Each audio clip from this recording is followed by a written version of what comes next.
Hi there, my name is Andrew Schneider with Systems Environmental Products. Today, I'm going to show you how to replace a defective micro switch on your TIDAL Backpack Sprayer. Let's get into it.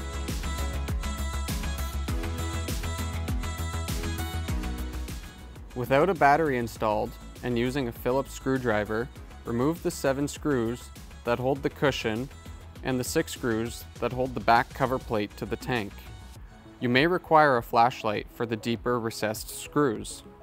Set the cover plate to the side, exposing the pump, electrical, and plumbing. To gain access to the micro pressure switch, use a Phillips screwdriver to remove the 2 screws located above the pump head.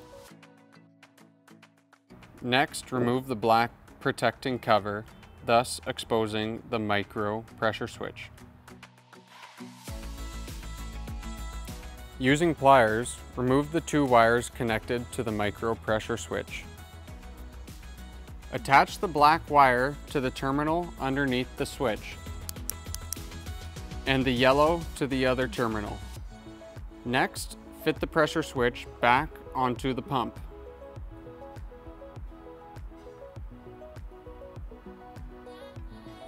Next, put the black protective cover over the micro pressure switch assembly and fit the screws.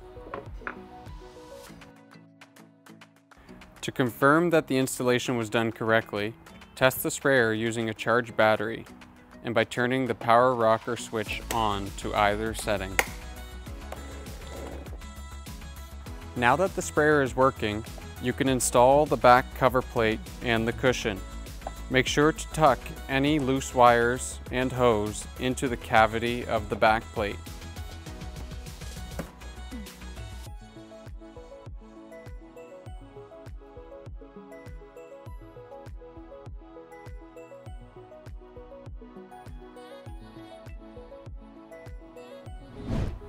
And with that, we have successfully replaced the micro pressure switch on your TIDAL Backpack Sprayer.